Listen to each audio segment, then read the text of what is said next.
into and give you guys an overview of Cohere from the top. So as Josh is saying, and as we all have seen, that there's been a giant boom in remote working. So we have 35 million Americans who are now digital nomads. And over the global market, we have $787 billion being spent in the digital nomad space. And when we survey, or when people are surveyed across digital nomads, over 90% say the number one pain point is a lack of community. And of course, there's already a loneliness epidemic from COVID. People are more isolated than ever before and more in need of coming together than ever before. And so part of the impetus of designing and launching Cohere is to provide for this market. But in addition to that, it's really, as Josh was starting to get into, how do we redesign the economic imperatives and incentives overall? And how do we create and move from individual ownership to individual ownership inside of a commons, so that we economically incentivize stewardship and collaboration in growing community. So what Cohere is doing is we're building these facilities around the world for a network of remote workers and digital nomads, combining the best of sustainable design, architecture, permaculture, all the best things to build these facilities to be showcases that are self-sufficient. And we're building, and we're starting in Latin America, where our cost of construction is 1/10 to 1/15 of the cost in the United States and Europe. And we're able to build very quickly because there's far less permitting and red tape than in the United States or Europe. And so these are the types of spaces that we're building. And what we provide is access to shared ownership. One of the things that we find absolutely essential is, for social mobility, one of the key things is to have access to ownership of something that's going up in value. But due to hyperinflation and the challenges that are occurring and, all the things that we all know too well about, what Cohere provides is fractional ownership inside of a share of these assets around the world. And to us, that's really, really paramount, that every member is also a co-owner starts to really change the baseline incentives. Because it's great. Like, we can go live in really amazing places, we can start communities, and that's great. But how do we take and develop a system where we knit many different communities together, and we provide an impetus and an economic support system to amp many, many communities in such a way that every time we build a new center, it's increasing the financial value to all the others?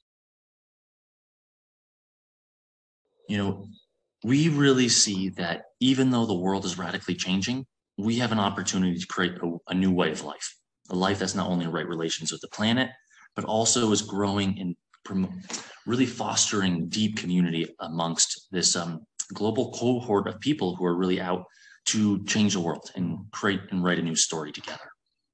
Yeah, we like to say, how do we build a space where we can thrive inside of times of radical change? And so, that's kind of a really big component for us. It's not just fractional ownership of these really beautiful assets. It's fractional ownership of a whole new way of living, a whole new life that you can really take part in developing. So member owned and member built in a lot of ways. Yeah, that's another really critical component.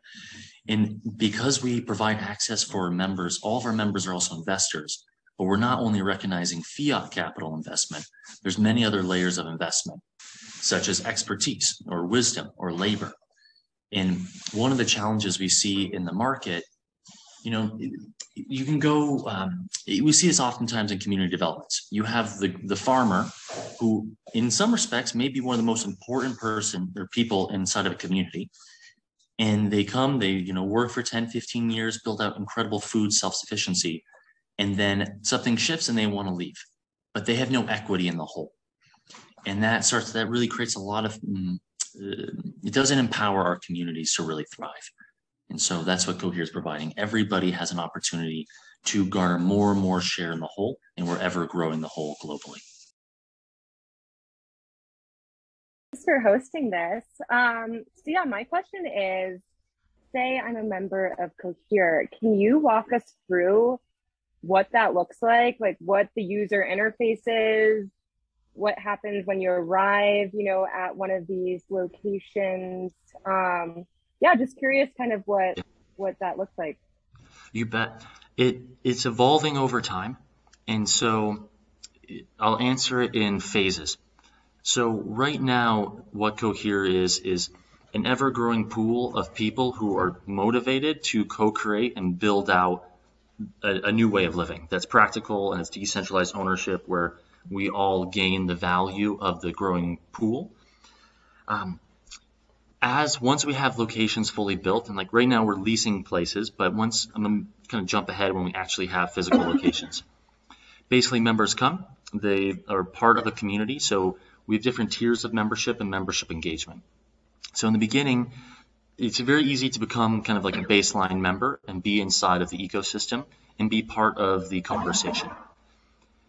As we grow, one of the things in community is it's really important to have time to connect with people. And so we have this baseline membership where you come in, you're part of the ecosystem, and then as you grow in that ecosystem, you have access to more and more of the existing locations. Okay, Josh is dying here in the background. So let's say when we built out Cohere Guatemala, we're going to have a certain number of spaces. The access to those spaces will have a certain hierarchy by people who've really contributed to help build out that. Members come, they basically drop into a location. They're living in a really beautiful space that has a really fine-tuned balance between private space and community space. So the locations we're building have basically like private cabins, if you will, and then community aggregated space where you have a commercial kitchen, you've got a co-working space, you've got a dance facility, all those shared resources. And then you also have the very private spaces. And then we're also building a variety of accommodation types from more minimalistic to like full-on, really, really involved spaces or like really higher-end spaces. Because we really want to provide a variety of accommodation types so we can just have always a variety of people. Members, everyone who becomes a member has to be an investor, albeit even a small amount. But we want to not only have people, we're not only providing people the access to become a member through direct investment, through fiat capital, but also through contribution, through their expertise, through their wisdom, even through their labor. And so as people come to the locations and as we're growing locations and continuing to make our locations more and more robust and more self-sufficient, our members have access to bounties or tasks or jobs where they can contribute and garner more shares in the pool.